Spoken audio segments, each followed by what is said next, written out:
Jadi seberusaha mungkin untuk tetap mempertahankan. Ya, tangan semuanya.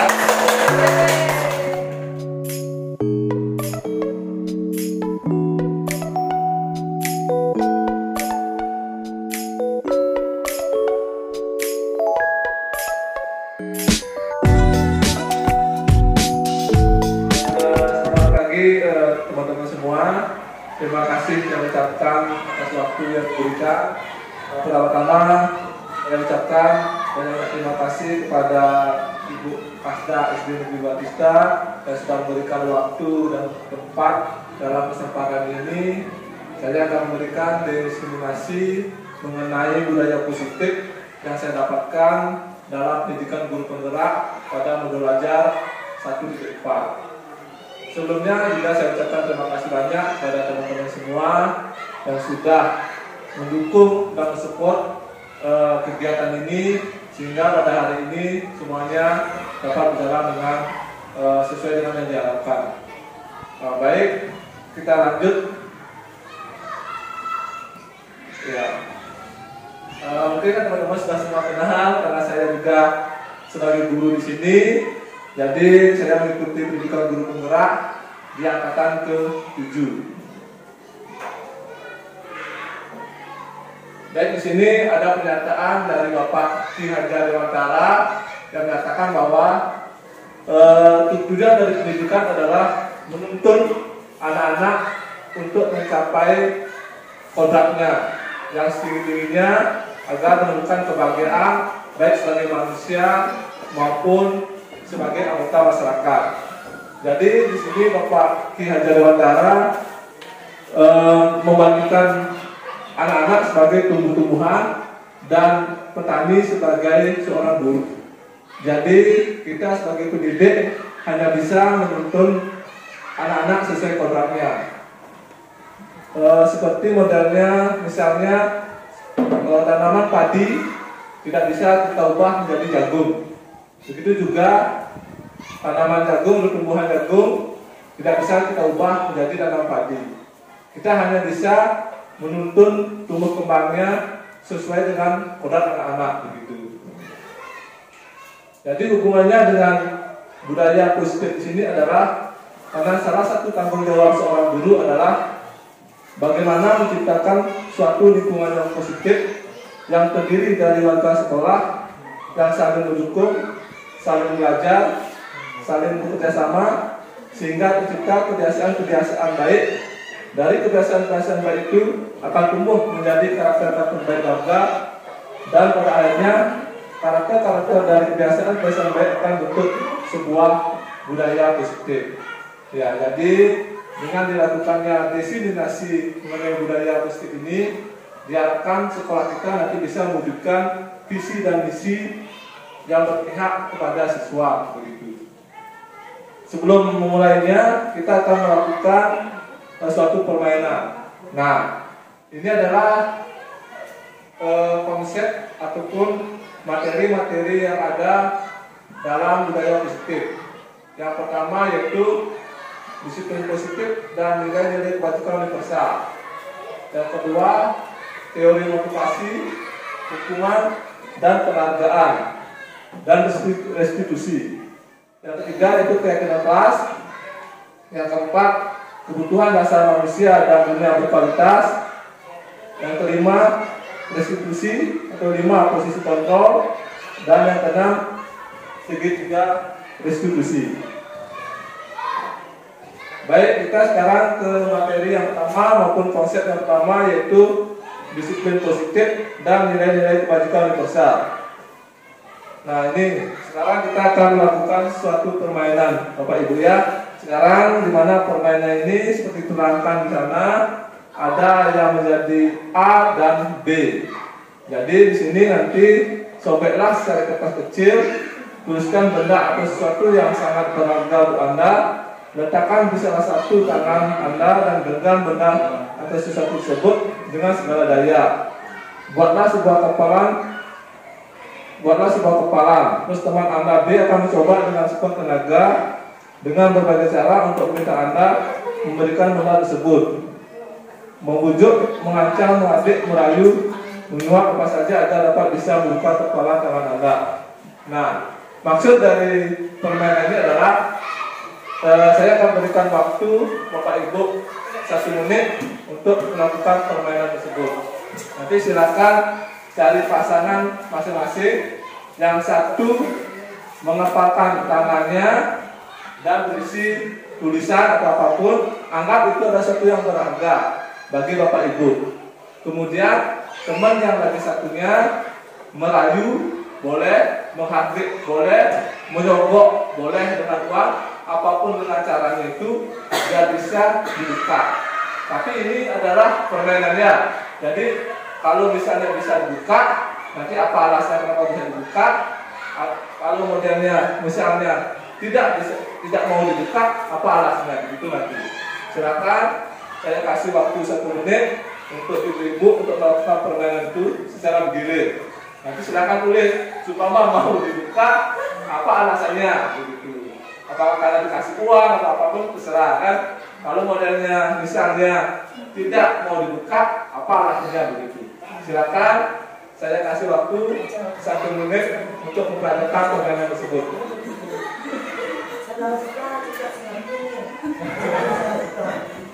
Ya silakan Bapak Ibu lakukan permainan tersebut.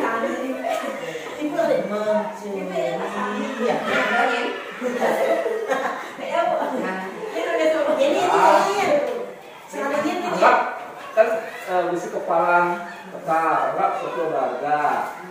Jadi kita teman-teman merayu, boleh merayu, boleh menguap, boleh menghardik, boleh mengancam. Jadi terserah Pak Ibu. Gantian jangan malam nih. Ya boleh. Bergantian sekali aja. Ya sekali aja. Kalian kan ini ya.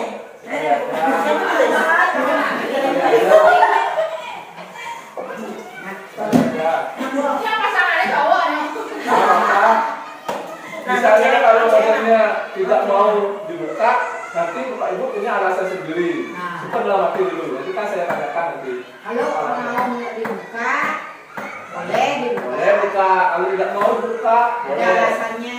Ya. Ya, silakan. Apa saja boleh dilakukan. Ya, boleh. Boleh. Boleh.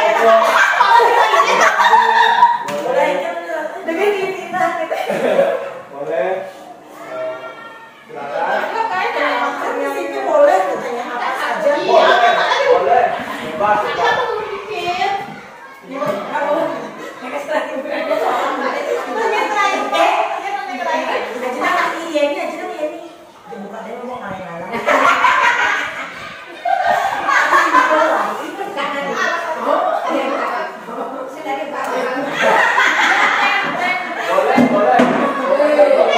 Kepala.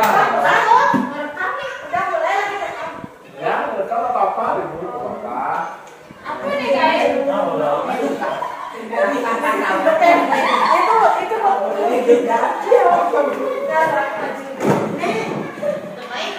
Mungkin kan Bisa kok, ya, Bu.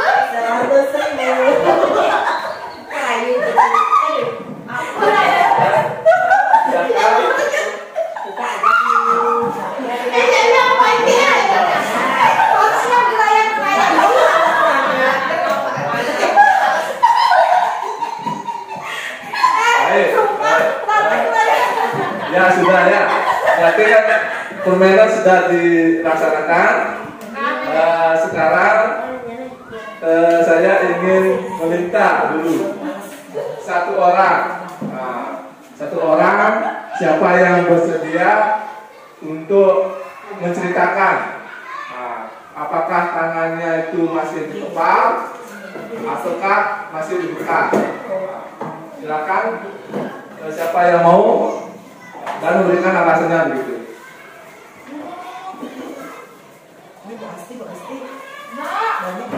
Nanti coba.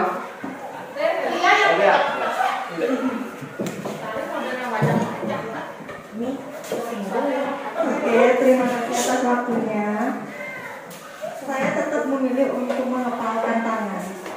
Karena kan ini barang berharga. Tidak mudah orang untuk mendapatkan, apalagi itu berharga bagi kita kan. Jadi seberusaha mungkin untuk tetap mempertahankannya. Nah, tangan dulu semuanya. Bukan deh. Ada yang memberikan itu. Ya, ada lagi yang lain? Kepada Islam ada? Sama. Karena saya tidak mau memberikannya. Oh, nanti semua jawaban sama ya. Nanti semuanya menggenggam tangannya. Iya. Ya. Berarti di sini apa hubungannya dengan perubahan paradigma di sini adalah benar sekali seperti yang dikatakan oleh Ibu Kadek Realita, yang mengepakkan tangan itu adalah yang memegang kendalinya. Jadi di sanalah orang tersebut mau membuka atau tidak. Jadi di sini Ibu Kadek Realita sudah menetapkan posisinya untuk mengontrol diri agar tetap mengepakkan tangannya. Dia tidak terpengaruh dengan orang lain, baik itu diancam, dirayu, disuap, apapun. Jadi disinilah fungsinya itu, kontrol diri itu adalah ada di masing-masing diri, bukan oleh orang-orang lain. Jadi kalau seandainya tadi kepada dia membuka tangannya, berarti dia masih dikontrol oleh orang lain. Jadi itulah kesimpulannya. Jadi di sini pada Ria, tapi dia masih berpegang teguh, berarti dia sudah mempunyai kontrol diri yang bagus. Selanjutnya di sini ada yang namanya perubahan paradigma teori kontrol atau teori pilihan, yaitu ilusi kontrol. Yang pertama yaitu ilusi guru motor murid. Yang kedua ilusi bahwa kritik dan membuat orang merasa bersalah dapat menguatkan karakter. Yang ketiga, ilusi bahwa semua penguatan positif efektif dan bermanfaat. Yang keempat adalah ilusi bahwa orang dewasa memiliki hak untuk memaksa. Nah, di sini adalah perbedaannya antara stimulus respon dan teori kontrol atau pilihan. Di mana stimulus respons ini yaitu kita mencoba mengubah agar berpandangan sama dengan kita. Sedangkan di teori kontrolnya adalah kita berusaha memahami pandangan orang lain tentang dunia. Respon yang kedua yaitu perilaku buruk dilihat sebagai suatu kesalahan, sedangkan di teori kontrol yaitu semua perilaku memiliki tujuan. Selanjutnya adalah orang lain bisa mengontrol saya, terus hanya ada yang bisa mengontrol diri Anda. Terus saya bisa mengontrol orang lain, dan Anda tidak bisa mengontrol orang lain. Terus pemaksaan ada pada saat rujukan gagal. Kolaborasi dan konsensus menciptakan pilihan baru. Dan yang terakhir adalah model berpikir menang dan kalah. Sedangkan di teori kontrol adalah model berpikir menang dan menang. Nah, di sini adalah perbedaan mengenai stimulus respon dan teori kontrol atau pilihan.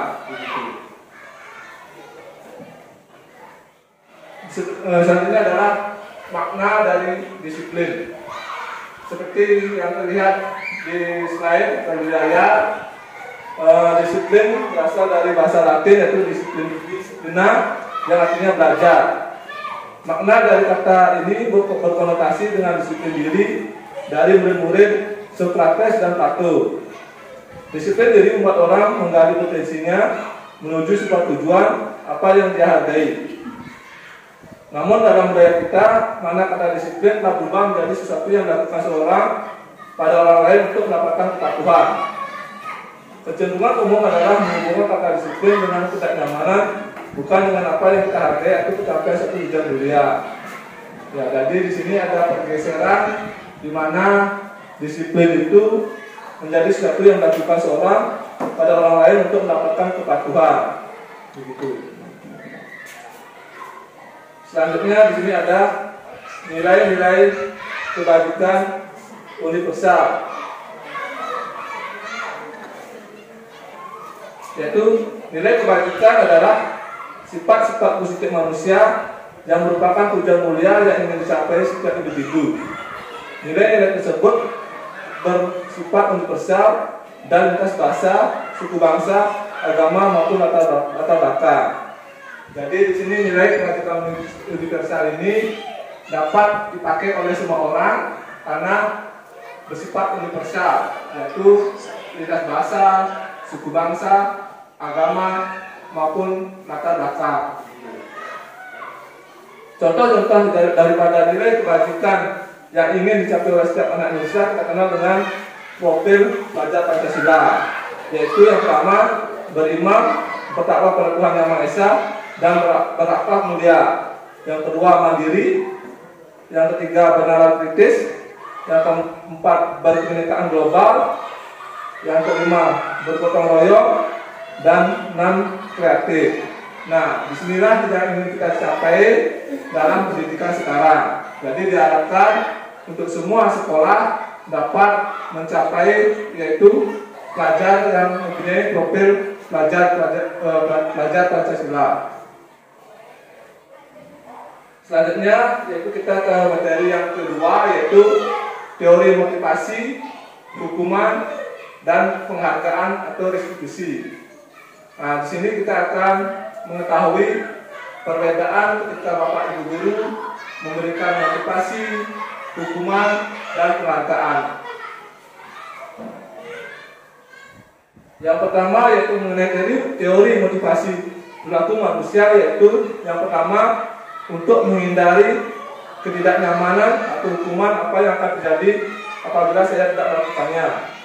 Yang kedua, untuk mendapatkan imbalan dari orang lain atau institusi apa yang akan saya dapatkan apabila saya melakukannya. Yang ketiga yaitu untuk menghargai diri sendiri, saya akan menjadi orang yang seperti apa bila saya melakukannya. Nah, dari ketiga teori ini, adapun teori yang pertama dan kedua ini bersifat eksternal, artinya karena adanya pengaruh dari orang lain.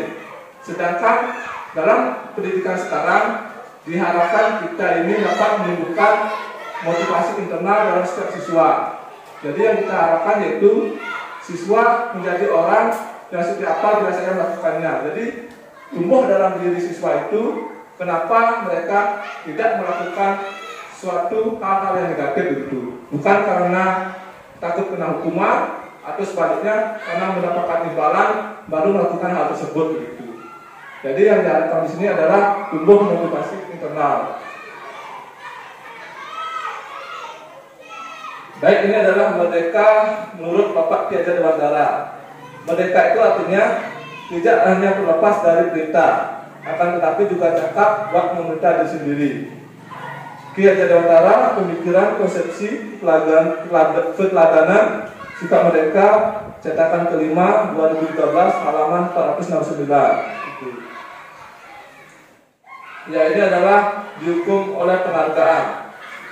Di sini sering kita memberikan penghargaan kepada siswa-siswa.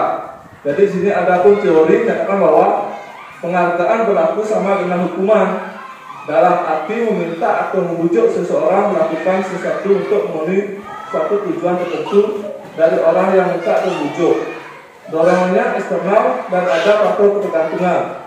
Beberapa dampak dari pemberian penghargaan menurut artikel 1993 adalah pengaruhnya jangka pendek dan jangka panjang, yaitu penghargaan menghukum, penghargaan mengurangi ketepatan, penghargaan tidak efektif, dan penghargaan merusak hubungan. Terus penghargaan menurunkan kualitas, penghargaan mematikan kreativitas, dan penghargaan mengurangi motivasi intrinsik. Selanjutnya adalah bentuk program kebajikan atau apresiasi. Dalam memberikan apresiasi atau pengakuan perlu diingat beberapa hal. Yang pertama yaitu beri dukungan secara khusus. Yang kedua, beri pengakuan secara pribadi. Yang ketiga, beri pengakuan kepada semua murid atau bergantian. Dan keempat yaitu beri pengakuan secara konsisten. Dan yang kelima, fokus pada proses. Di sini ada contoh pengakuan atau apresiasi kebajikan, yaitu pembuka, nilai kebajikan, dan situasi. Seperti pembukanya adalah kemarin saya perhatikan, terus saya menghargai, terima kasih untuk, dan nilai kebajikannya adalah rasa empatimu besar sekali, kepedulianmu, rasa tanggung jawabmu. Terus situasinya pada saat menolong murid baru di kelas kita, pada saat kamu bantu teman-teman di tugas kelompok, pada saat kamu memungut kertas-kertas yang disediakan di lantai. Ini contoh pengakuan atau apresiasi daripada kebajikan. Nah, sekarang ini adalah ada beberapa pertanyaan mengenai tindakan daripada guru. Sekarang tugas Bapak dan Ibu guru adalah mencoba memetakan mana yang termasuk hukuman, mana yang termasuk konsekuensi. Jadi di sini ada pertanyaan, silakan Bapak Ibu dijawab dulu. Saya kasih waktu 1 menit. Silakan mana yang menjadi hukuman dan mana yang menjadi konsekuensi. Begitu. Bapak Ibu sudah sering melaksanakan hukuman, juga sering, konsekuensi juga sering, tetapi kita tidak tahu apa itu hukuman dan konsekuensi kan. Sekarang Bapak Ibu coba dulu petakan mana yang termasuk hukuman, mana yang termasuk konsekuensi. Silakan.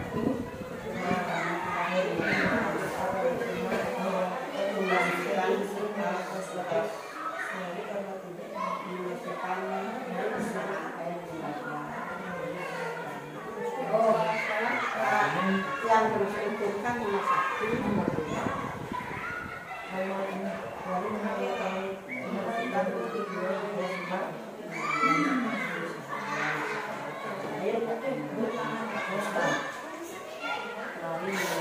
Yang termasuk hukuman.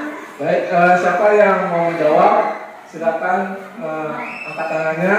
Silakan katakan di mana yang termasuk hukuman dan di mana yang termasuk konsekuensi.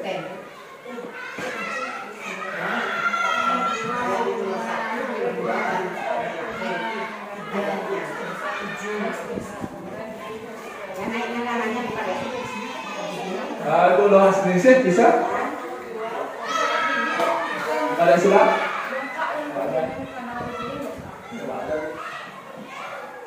Baik, terima kasih. Kalau menurut dia, ini untuk yang hukumannya itu yang nomor 2, lari mengelilingi lapangan basket 2 kali. Terus yang nomor 3, meminta untuk anak-anak push up 15 kali. Yang terakhir, lari mengelilingi lapangan basket 2 kali karena terlambat 10 menit untuk pelajaran BCOK. Ada lagi yang lain? Silakan. Yang mengenai konsekuensi itu sih nih, kalau menurut dia itu nih. Baik, terima kasih atas jawaban yang diberikan oleh Pak Sulah. Ada teman-teman yang mau coba lagi? Mana yang termasuk hukuman, mana yang termasuk konsekuensi?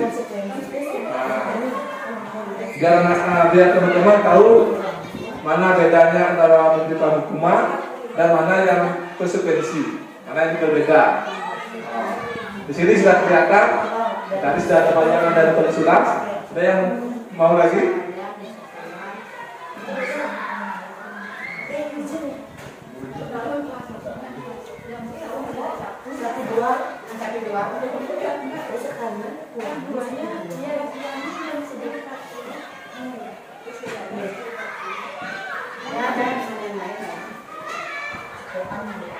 Ya baik, kita akan saya akan berikan jawabannya mengenai yang mana termasuk hukuman, yang mana termasuk konsekuensi. Ini. Sekarang siapa yang mau menyimpulkan dari jawaban tersebut? Kenapa? Apa yang namanya hukuman? Apa yang namanya konsekuensi? Apa perbedaannya? Ketika teman-teman melihat jawabannya seperti ini.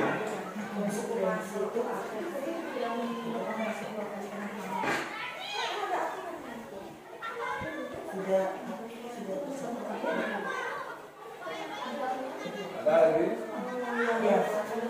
Perbedaan ya, silakan. Mungkin kalau yang disebut dengan konsekuensi itu akibat dari suatu perbuatan, akibat dari suatu perbuatan yang sudah dilakukan. Mungkin kalau konsekuensi seperti itu.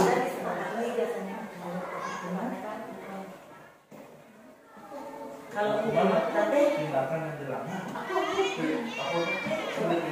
hukuman dari menurut saya kalau hukuman itu melanggar aturan yang telah dibuat bersama. Kalau konsekuensi itu sesuatu yang dilakukan atau hukuman yang dilakukan karena perbuatannya sendiri yang tidak lain dan bisa orang lain, atau tidak ada aturan yang tertulis. Mungkin seperti itu. Terima kasih. Ya, mantap ya, semuanya jawabannya sudah hampir mengena. Di sini beda sifat hukuman yaitu langsung. Ya, secara langsung artinya ketika kita melihat siswa melanggar tanpa seperti kata pelatih tanpa ada aturan langsung diberikan lari push up gitu. Padahal tidak ada aturan seperti itu. Kalau konsekuensi itu adalah akibat. Dia memberikan contohnya adalah ketika siswa misalnya tidak terlambat datang ke sekolah, 15 menit, jadi guru memberikan konsekuensi adalah menyita waktunya atau memberikan istirahat, misalnya waktunya 30 menit, jadi istirahatnya cuma 15 menit, 15 menit itu dipakai untuk belajar gitu. Jadi itulah konsekuensi, artinya akibat yang ditimbulkan itu siswa itu sendiri yang menanggungnya begitu ya. Artinya siswa itu yang menjadi bertanggung jawab pada dirinya masing-masing gitu ya kata-katanya. Terus yang terakhir ini, kenapa lari mengelilingi lapangan basket 2 kali karena terlambat 10 menit untuk belajar yoga tidak ke hukuman tetapi ke konsekuensi. Nah, kenapa? Karena di sini lari mengelilingi lapangan bola basket ini kan ada pada pelajaran PJOK. Jadi ketika siswa datang terlambat 10 menit, jadi guru memberikan lari mengelilingi lapangan basket lokal itu bukan hukuman tapi konsekuensi. Tapi ketika guru kelas memberikan hukuman lari dia keliling lapangan 5 kali 3 kali itu dia masuk ke hukuman nantinya. Terus seperti ini contohnya membersihkan tumpahan air di meja tulis karena kesenggol pada saat belajar. Masuk ke ranah konsekuensi karena siswa bertanggung jawab terhadap meja tulis itu yang kesenggol oleh air. Jadi bukan kalau waktu mereka menumpahkan air disuruh lari oleh gurunya, maka masuk ke hukuman begitu. Seperti ini melakukan push up 15 kali karena tidak menggunakan masker gitu ya.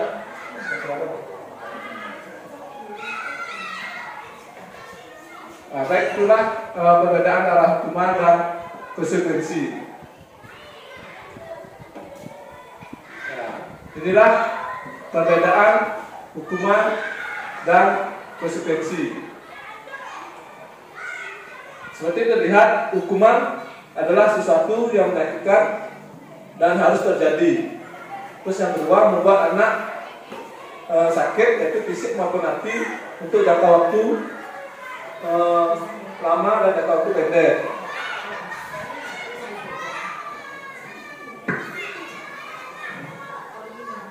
Terus anak membenci kedisiplinan. Yang kedua itu paksaan stimulus tanggapan, mendorong anak melatih diri sendiri, konsep diri yang buruk, anak belajar untuk menyembunyikan kesalahan, marah, masalah-masalah, dipermalukan, merasa tak dihargai.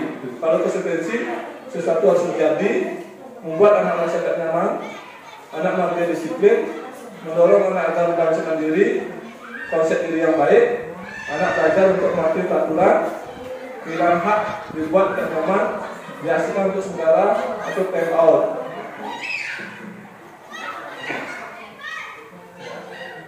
Ini adalah tabel mengenai identitas gagal dan identitas sukses. Nah, jadi Bapak Ibu guru di sini kita diarahkan untuk melaksanakan restitusi. Nah, Pak Ibu bisa lihat di bagian restitusi tersebut itu dampaknya positif, netral, dan hukuman negatif. Jadi kini kita diarahkan untuk melaksanakan satu pilihan yaitu restitusi, bukan lagi hukuman. Karena di restitusi ini adalah menguatkan anak murid atau anak dalam jangka waktu panjang, terus korban mendapatkan ganti, murid anak mendapatkan penguatan, masalah terpecahkan, murid belajar tanggung jawab untuk pelakunya, fokus pada pemecahan masalah, dan apa yang kamu yakini, apa yang kamu lakukan untuk membantu masalah ini, murid dan anak menghormati dirinya dan orang lain. Ya. Ini adalah pengertian daripada restitusi. Restitusi adalah proses menciptakan kondisi bagi murid untuk memperbaiki kesalahan mereka, sehingga mereka bisa kembali pada kelompok mereka dengan karakter yang lebih kuat. Restitusi juga merupakan proses kolaboratif yang mengajarkan murid untuk mencapai solusi untuk masalah mereka dan membantu murid berpikir tentang orang seperti apa yang mereka inginkan dan bagaimana mereka harus melakukan orang lain. Itu menurut dosen 2004. Selanjutnya adalah ciri-ciri restitusi. Ini adalah ciri-ciri daripada restitusi. Yang pertama itu bukan untuk menebus kesalahan, namun untuk belajar dari kesalahan. Yang kedua, memperbaiki hubungan. Yang ketiga, tawaran bukan paksaan. Yang keempat, restitusi menuntut untuk melihat ke dalam diri. Yang kelima, restitusi mencari kebutuhan dasar yang mendasari tindakan. Yang keenam, restitusi diri adalah cara yang paling baik. Yang ketujuh, restitusi fokus pada karakter bukan tindakan. Yang kedelapan, restitusi fokus pada solusi. Yang sembilan, restitusi mereka murid yang berbuat salah pada kelompoknya. Itu adalah merupakan ciri-ciri daripada restitusi. Nah, yaitu materi selanjutnya itu mengenai keyakinan kelas. Ya. Ini adalah ada pertanyaan mengapa tidak peraturan saja, mengapa harus keyakinan kelas. Yang pertama, mengapa kita memiliki peraturan harus menggunakan helm bila mengendarai kendaraan roda 2? Itu yang pertama. Terus yang kedua, mengapa kita memiliki peraturan 3M menggunakan masker, mencuci tangan, dan menjaga jarak 15 meter, 1,5 meter. Yang ketiga, mengapa kita memiliki peraturan harus datang tepat waktu pada saat mengikuti pelatihan? Coba siapa yang mau menjawab dari 3 pertanyaan ini? Adakah yang mau menjawab? Silakan. Silakan angkat tangan. Ada yang mau menjawab pertanyaan 1, 2, dan 3 ini? Boleh satu-satu.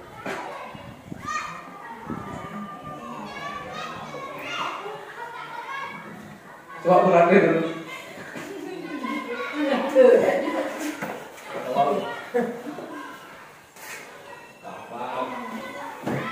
Baik, terima kasih. Baik, terima kasih atas kesempatannya. Menurut saya, pertanyaan nomor 1, mengapa kita memiliki peraturan harus menggunakan helm bila mengendarai kendaraan roda 2? Menurut saya, kita harus menggunakan helm itu untuk melindungi kepala jika terjadi kecelakaan, supaya tidak gagal letak. Yang kedua, mengapa kita memiliki peraturan 3M menggunakan masker, mencuci tangan, dan menjaga jarak 15 meter?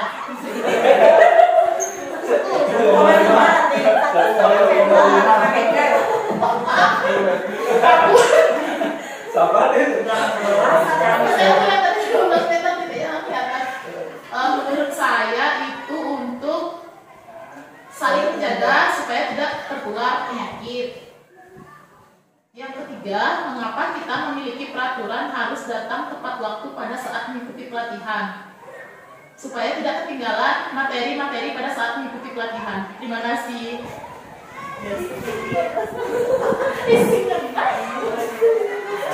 Baik, terima kasih atas jawabannya dari Bu Rati. Ada teman lagi yang mau coba dari 3 tenaga tersebut? Silakan. Oh, bisa? Ada lagi? Mengapa kita memiliki peraturan harus menggunakan helm bila mengendarai kendaraan roda 2? Apakah karena takut kena tilang atau apapun? Silakan. Ada lagi yang lain? Apakah sama dengan Ibu Rati? Semuanya sama? Nah, baik. Berarti kalau semuanya sama, berarti saya sangat bangga sekali dengan keadaan di SD Negeri 2 Tista ini. Kenapa? Berarti teman-teman itu sudah punya keyakinan dalam dirinya. Kalau tadi jawabannya takut kena tilang, takut kena apa namanya itu, kena denda, terus takut karena adanya hukuman dari atasan, berarti itu belum tumbuh dalam diri teman-teman itu untuk suatu motivasi dalam diri untuk melakukan perubahan begitu. Jadi seperti Bu Rati itu berarti beliau sudah tumbuh dalam dirinya untuk melakukan perubahan. Jadi tumbuh motivasi intrinsik dari dalam dirinya. Tapi kalau jawabannya seandainya karena kena tilang, karena denda, ataupun takut atasan, berarti itu masih motivasinya dari luar eksternal. Begitu. Jadi di sini diharapkan semua guru-guru maupun siswa mempunyai motivasi yang tumbuh dalam dirinya. Nah, tepuk tangan dulu untuk Bu Rati.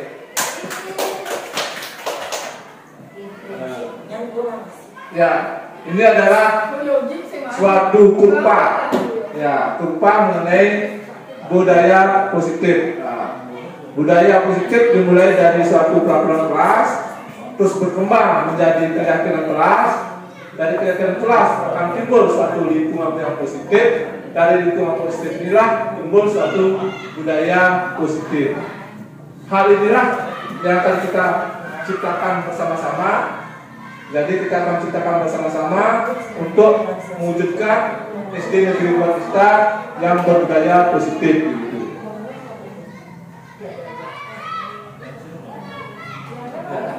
Di sini ada kenapa yang mana merupakan keyakinan kelas dan mengapa.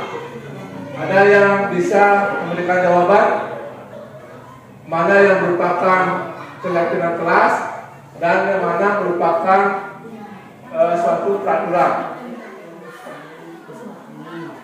Perlu diingat bahwa kalau keyakinan itu sudah tumbuh dalam diri nilai-nilai kebajikan begitu. Di sini ada contoh daripada kesepakatan kelas TK dalam Dharma Wanita Persatuan, yaitu datang tepat waktu, mengucapkan salam, menjaga kebersihan sekolah, aktif dalam pembelajaran, berdoa sebelum dan sesudah kegiatan, tertib. Dan yang kedua itu kami guru dan murid yang saya menyayangi, kami murid yang semangat belajar, kami murid yang peduli dengan teman-teman.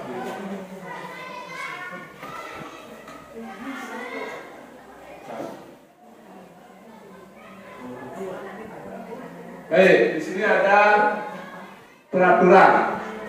Selalu kembalikan buku ke tempatnya, dilarang mengganggu orang lain, hadir di sekolah 15 menit sebelum pelajaran dimulai, dilarang melakukan kekerasan, dilarang menggunakan narkoba, bergantian atau menunggu giliran, gunakan masker, jangan berlari di kelas atau koridor. Jadi di sini keyakinan kelas yang dimaksud adalah nilai-nilai apa yang terdapat dalam peraturan tersebut. Misalnya selalu kembalikan buku ke tempatnya, berarti keyakinan kelas apa yang ada di sana, nilai kebajikan apa yang ada di sana, begitu. Apakah tanggung jawab, apakah peduli, apakah kesehatan, ataukah apa begitu. Ada yang bisa menjawab. Apakah nilai disiplin, apakah nilai. Coba silakan siapa yang mau. Di sini ada beberapa pertanyaan. Nilai-nilai apa yang ada? Kan ada nilai peduli, ada nilai kesehatan, ada nilai tanggung jawab, ada nilai apa lagi itu? Kan banyak sekarang ada pertanyaan seperti ini, keyakinan kelas apa yang ingin Bapak Ibu guru tampilkan gitu. Seperti selalu kembalikan buku ke tempatnya. Apakah nilai disiplin, apakah nilai peduli, apakah nilai tanggung jawab, atau sebagainya. Silakan Bapak Ibu, siapa yang mau mencoba?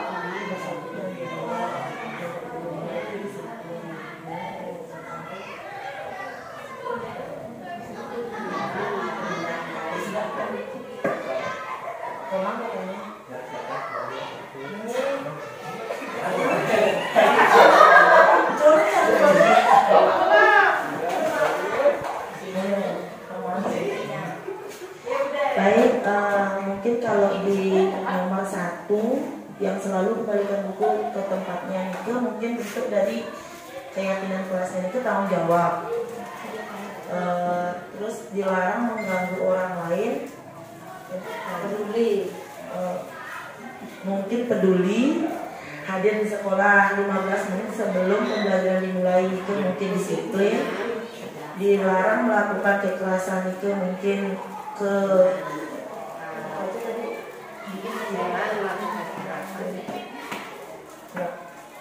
dilarang melakukan kekerasan, kedisiplin, dilarang menggunakan narkoba mungkin tadi di keyakinan kelasnya ke kesehatan, bergantian atau menunggu giliran bentuk dari disiplin, gunakan masker mungkin disiplin, kesehatan ya. Jangan berlari di kelas atau koridor, itu bentuk dari peduli dengan orang lain. Jadi disiplin gitu. Yang mungkin seperti itu Pak Madi. Baik, terima kasih atas jawabannya Ibu Kadet Slasmini. Jadi Bapak Ibu silakan cocokkan jawabannya dengan Dania. Jadi sebagian besar jawaban dari Ibu Kadet Slasmini sudah sangat bagus sekali dan sudah hampir benar semuanya. Jadi ketika ada peraturan selalu kembalikan buku ke tempatnya, keyakinan kelas yang ingin kita tampilkan ataupun tunjukkan adanya tanggung jawab. Terus dilarang mengganggu orang lain, tentunya adalah menghormati orang lain. Terus ada di sekolah 15 menit sebelum pelajaran dimulai, yaitu menghormati orang lain dan berkomitmen. Terus dilarang melakukan kekerasan, yaitu keselamatan, menghormati orang lain. Dilarang menggunakan narkoba, yaitu kesehatan. Terus bergantian untuk menggiliran, menghormati orang lain. Terus gunakan masker, yaitu kesehatan dan keselamatan. Jangan berlari di kelas koridor, keselamatan dan keamanan. Jadi itulah yang kita tampilkan pada keyakinan kelas. Selanjutnya adalah kebutuhan dasar manusia dan dunia berkualitas.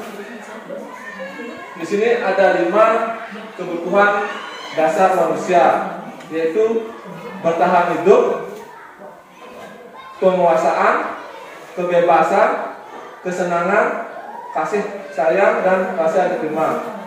Jadi di sini Bapak Ibu guru harus bisa memahami kenapa siswa bisa melakukan hal-hal negatif.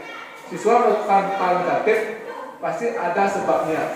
Jadi Bapak Ibu di sini kalau bisa saya menyarankan jangan sampai kita mengabaikan hal ini. Hal inilah yang harus kita ketahui kenapa siswa bisa melakukan hal-hal yang negatif. Adapun pengertian dari kepada kelima hal tersebut adalah yang pertama kebutuhan bertahan hidup. Kebutuhan bertahan hidup adalah kebutuhan yang bersifat fisiologis untuk bertahan hidup, misalnya kesehatan, rumah, dan makanan. Terus kasih sayang dan rasa diterima adalah kebutuhan untuk disayangi dan diterima, meliputi kebutuhan tentang hubungan dan koneksi sosial. Yang ketiga yaitu penguasaan. Kebutuhan ini berhubungan dengan kekuatan untuk mencapai sesuatu, menjadi kompeten, menjadi terampil, diakui atas prestasi, dan keterampilan kita didengarkan dan memiliki rasa harga diri. Terus kebebasan yaitu kebutuhan akan kemandirian, otonomi, memiliki pilihan, dan mampu mengendalikan arah hidup seseorang. Anak-anak dengan kebutuhan kebebasan tinggi memiliki pilihan. Mereka perlu banyak bergerak, suka mencoba-coba, tidak terlalu terpengaruh orang lain, dan senang coba hal baru dan menarik. Terus yang kelima adalah kesenangan. Jadi kebutuhan kesenangannya adalah kebutuhan untuk mencari kesenangan bermain dan tertawa. Jadi di sini saya akan berikan satu contoh mengenai kebutuhan dasar manusia. Misalnya di sini ada siswa yang bernama Andi. Andi melakukan tindakan sering mengambil bekal makanan temannya. Jadi dari 5 kebutuhan dasar tersebut, terkadang kita mengabaikan kenapa Andi sering mengambil bekal makanan temannya begitu. Jadi kita harus menanyakan pada Andi kenapa dia melakukan. Seandainya Andi mengatakan bahwa karena tidak dikasih bekal oleh orang tuanya, berarti kebutuhan bertahan hidup yang dibutuhkan oleh Andi begitu. Karena dia mengambil bekal makanan temannya itu untuk bertahan hidup. Terus seandainya Andi bilang bahwa dia karena ingin senang melihat temannya kesusahan ataupun sedih ketika diambil makanannya, maka dia Andi ingin memenuhi kebutuhan kesenangannya begitu. Jadi Andi senang melihat teman-temannya sedih, senang melihat temannya kecewa begitu. Terus ketika kita tanyakan misalnya Andi kenapa mengambil makanan temannya, dia bilang karena ingin cari perhatian daripada gurunya. Berarti di sini adalah Andi itu kurang kebutuhan kasih sayang dan rasa diterima. Nah, jadi seorang guru harus bisa mengetahui kebutuhan dasar apa yang kurang dalam diri siswa itu. Jadi dengan terpenuhinya kebutuhan dasar manusia ini, pastinya siswa itu akan berubah ataupun tumbuh dalam dirinya motivasi intrinsiknya. Jadi selanjutnya adalah mengenai 5 posisi kontrol. Di sini ada 5 posisi kontrol, yaitu penghukum, membuat orang merasa bersalah, teman, pemantau, dan manajer. Dari kelima posisi kontrol tersebut, ada penghukum, ada pembuat orang merasa bersalah, ada teman, ada pemantau, dan ada manajer. Sekarang saya ingin bertanya kepada teman-teman, termasuk ibu kelas sekolah juga, di mana sekarang merefleksi diri, di mana tempat Bapak Ibu berada. Apakah sebagai penghukum, apakah sebagai pembuat orang merasa bersalah, apakah sebagai teman, atau sebagai pemantau, ataukah sebagai manajer. Begitu. Jadi di sini tidak ada jawaban benar atau salah. Di sini ada refleksi diri, di mana sekarang Bapak Ibu berada dari 5 posisi tersebut. Silakan Bapak Ibu, siapa yang mau angkat tangan, di mana sekarang Bapak Ibu berada? Apakah berada di teman atau pemantau, atau sebaliknya di manajer? Silakan.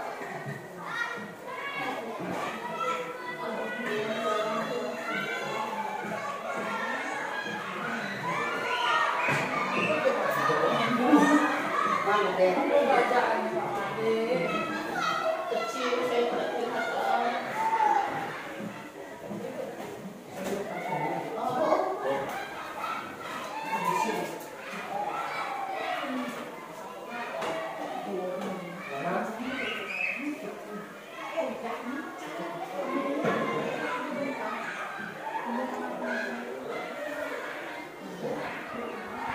Di sini ada 5 posisi kontrol ya, yaitu penghukum, membuat orang merasa bersalah, teman, pemantau, dan manajer. Jadi kemungkinan besar Bapak Ibu berada di posisi teman dan pemantau ya. Jangan sampai nanti Bapak Ibu sebagai penghukum atau pembuat orang bersalah ya. Jadi tujuan sebenarnya kita adalah untuk mencapai posisi manajer. Dengan menjadikan posisi manajer di sini, berarti siswa akan tumbuh motivasi dalam dirinya untuk melakukan perubahan. Gitu.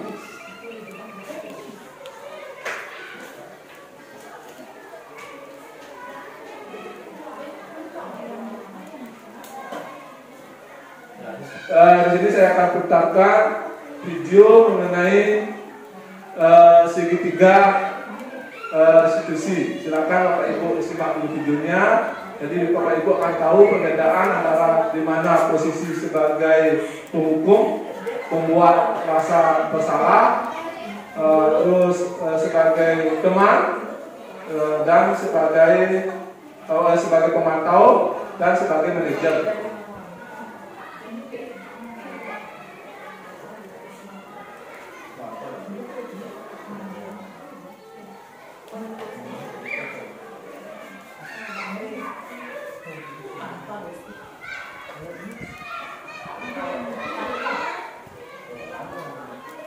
Masnya lupa.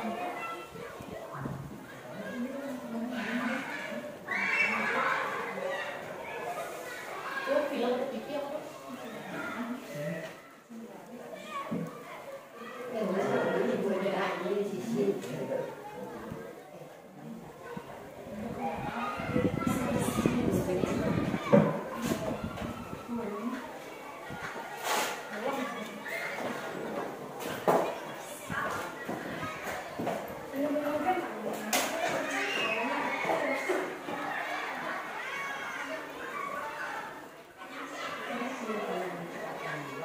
Soalnya nggak nyala.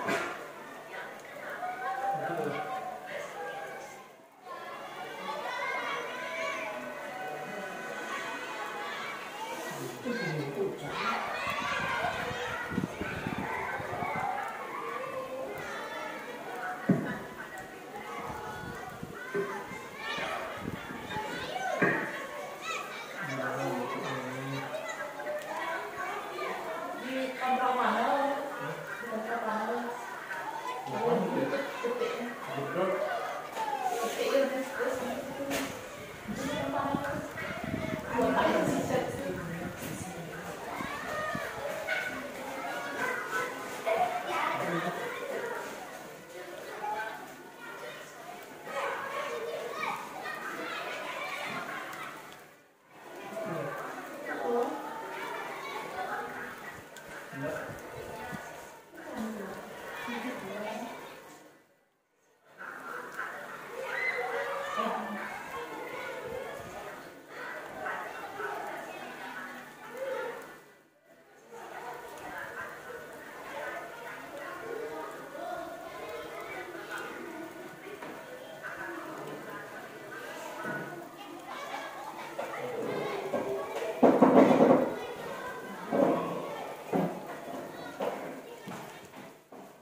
Di bawah.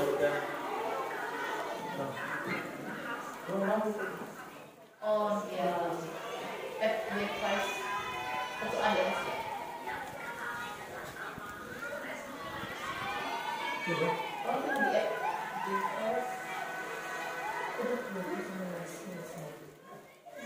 Tuh ada.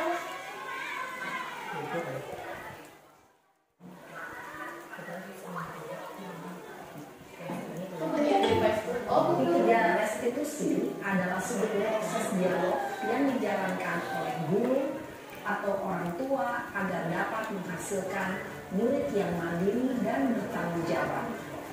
Pada saat guru di posisi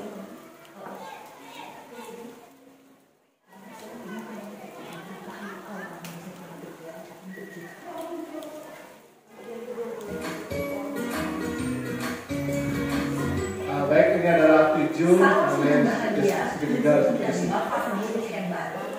Pada video kali ini kita akan membahas tentang salah satu program disiplin positif yang diterapkan di lingkungan sekolah yang dikenal dengan nama restitusi.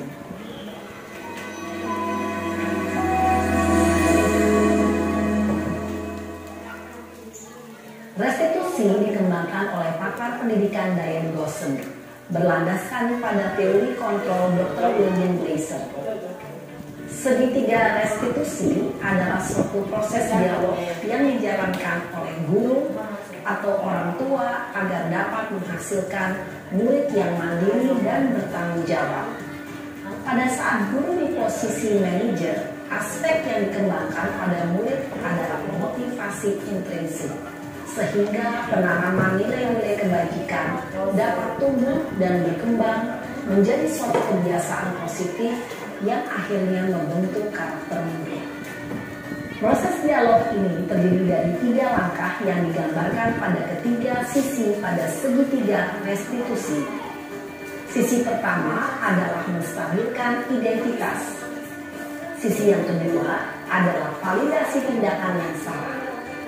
Dan sisi yang ketiga adalah menanyakan keyakinan.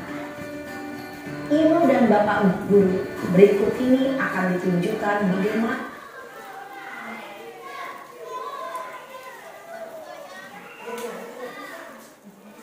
seorang guru berada dalam posisi manajer menggunakan penerapan segitiga restitusi.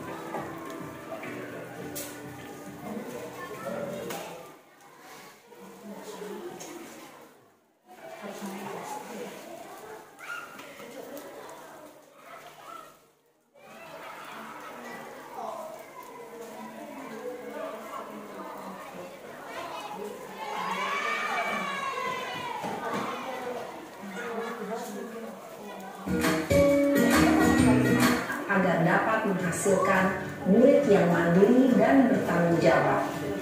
Pada saat guru di posisi manajer, aspek yang dikembangkan pada murid adalah motivasi intrinsik, sehingga penanaman nilai-nilai kebajikan dapat tumbuh dan berkembang menjadi suatu kebiasaan positif yang akhirnya membentuk karakter murid. Proses dialog ini terdiri dari 3 langkah yang digambarkan pada ketiga sisi pada segitiga restitusi. Sisi pertama adalah menstabilkan identitas. Sisi yang kedua adalah validasi tindakan yang salah. Dan sisi yang ketiga adalah menanyakan keyakinan. Ibu dan Bapak Guru berikut ini akan ditunjukkan bagaimana seorang guru berada dalam posisi manajer menggunakan penerapan segitiga restitusi.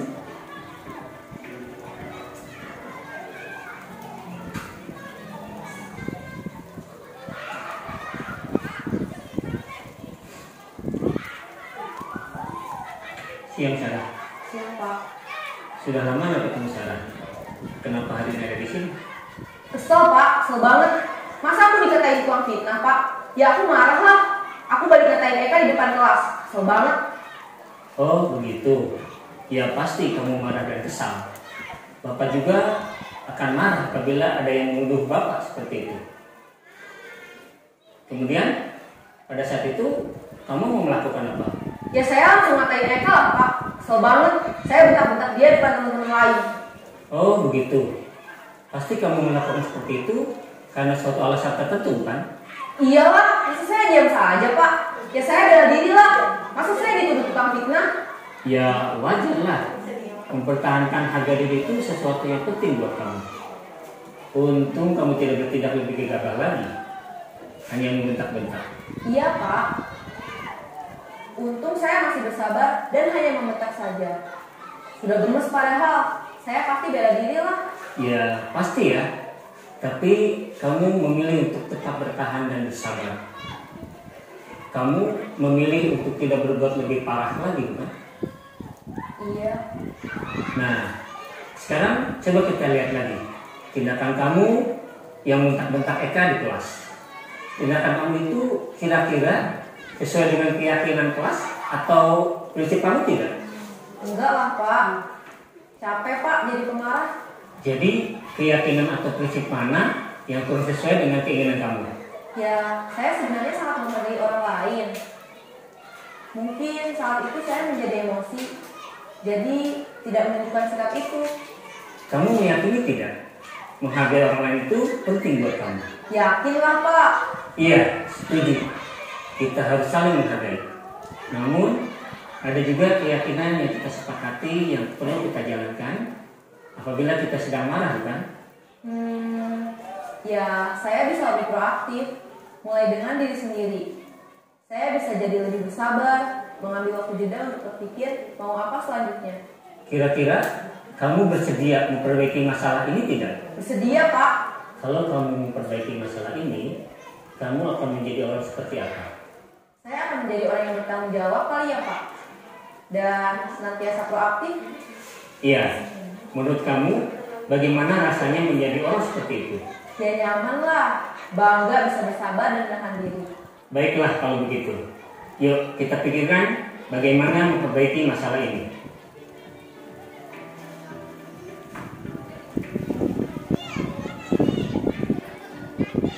Ibu dan Bapak guru hebat. Baru saja kita menyaksikan contoh bagaimana seorang guru berada dalam posisi manajer menggunakan penerapan segitiga restitusi. Mari kita bahas satu persatu. Pada sisi pertama, menstabilkan identitas berdasarkan pada prinsip bahwa membuat kesalahan adalah bagian dari proses pembelajaran. Sisi pertama dari segitiga ini berperan menggeser identitas murid dari identitas gagal ke identitas sukses. Murid yang sedang bertingkah laku yang tidak pantas atau menarik diri saat itu sedang mengalami identitas gagal. Bila kita mengkritiknya, maka posisinya tidak akan berubah. Kita bisa mengajukan pernyataan-pernyataan ini. 1. Membuat kesalahan sesuatu yang wajar. 2. Manusia tidak ada yang sempurna. 3. Kita bisa memperbaiki masalah ini. 4. Saya tidak menanyakan kesalahannya. Saya lebih fokus bagaimana memperbaiki masalah ini. 5.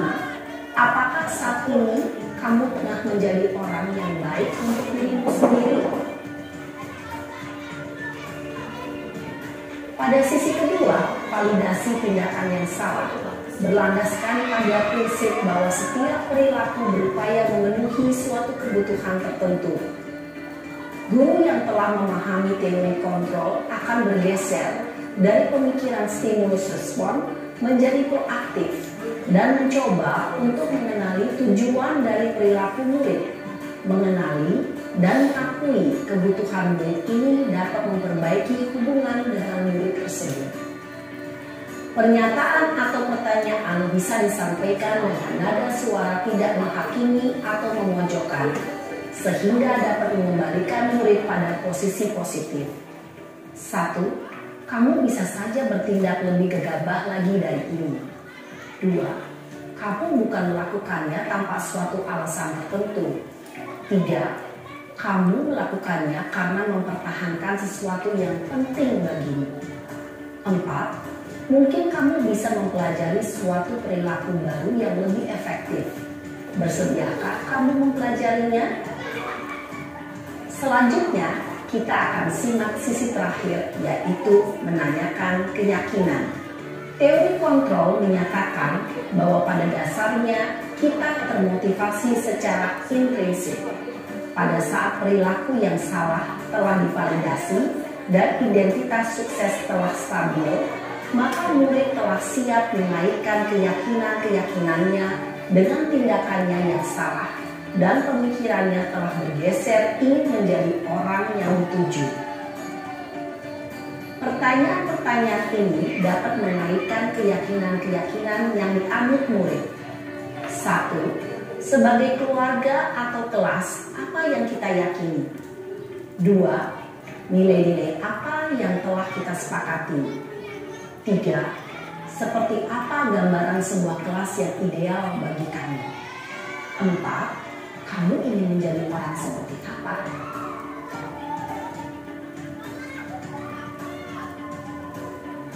Dalam menerapkan segitiga restitusi, perlu diperhatikan beberapa hal, yaitu 1. Perilaku yang salah perlu dikaitkan dengan nilai-nilai atau keyakinan-keyakinan yang telah disepakati atau dituju. 2. kesediaan orang yang melakukan kesalahan untuk memperbaiki masalah. 3. Pemecahan masalah sebisa mungkin relevan atau memiliki hubungan dengan masalah yang ada. 4. Usaha. Perlu adanya suatu usaha perbaikan dari pihak yang berbuat kesalahan. 5. Waktu. Perlu didedikasikan waktu dari pihak yang berbuat kesalahan.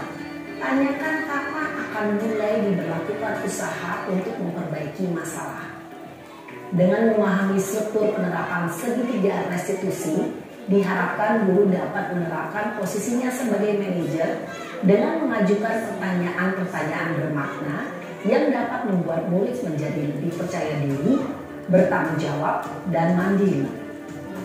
Nah, Ibu Bapak Guru perlu tidaknya mengikuti ketiga tahapan dalam segitiga restitusi bergantung pada ringan beratnya suatu permasalahan. Misalnya, bila permasalahan tersebut ringan, maka tidak perlu dijalankan secara berurutan. Bahkan bisa semudah menanyakan apa keyakinan yang kita sepakati. Dengan menjalankan segitiga restitusi, dengan mengajukan pertanyaan-pertanyaan bermakna, diharapkan murid menjadi lebih kuat secara pribadi, dapat membuka wawasan murid agar dapat menyelesaikan permasalahannya sendiri, semakin percaya diri, mandiri, dan merdeka. Salam dan bahagia, Ibu Bapak Guru hebat.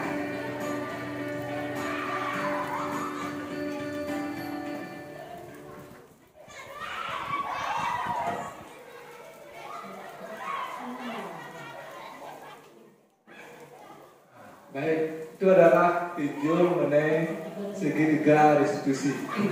Apakah Bapak Ibu siap melaksanakan segitiga restitusi ini? Siap atau tidak? Siap. Nah, berarti nanti kita akan berubah dari guru sebagai teman atau pemantau, kita akan mengarah ke posisi manajer menuju ke penanganan siswa yang bermasalah menggunakan segitiga restitusi ini. Nah, besar harapan dengan melaksanakan segitiga restitusi ini, kita akan bisa membangun SD Negeri 2 Tusta yang maju, yang berwawasan profil Pancasila, membentuk siswa yang tumbuh dalam dirinya motivasi internal. Begitu. Baik Bapak Ibu Guru, itu adalah penyampaian mengenai modul 1.4 mengenai budaya positif. Jadi untuk sekarang kita akan ke sesi tanya jawab. Yang persilakan apabila ada yang kurang maupun masih ada kendala dari Bapak Ibu memahami ataupun menangkap daripada materi yang saya berikan, saya persilakan untuk memberikan pertanyaan. Untuk waktu, saya persilakan kepada teman-teman untuk mengajukan pertanyaan.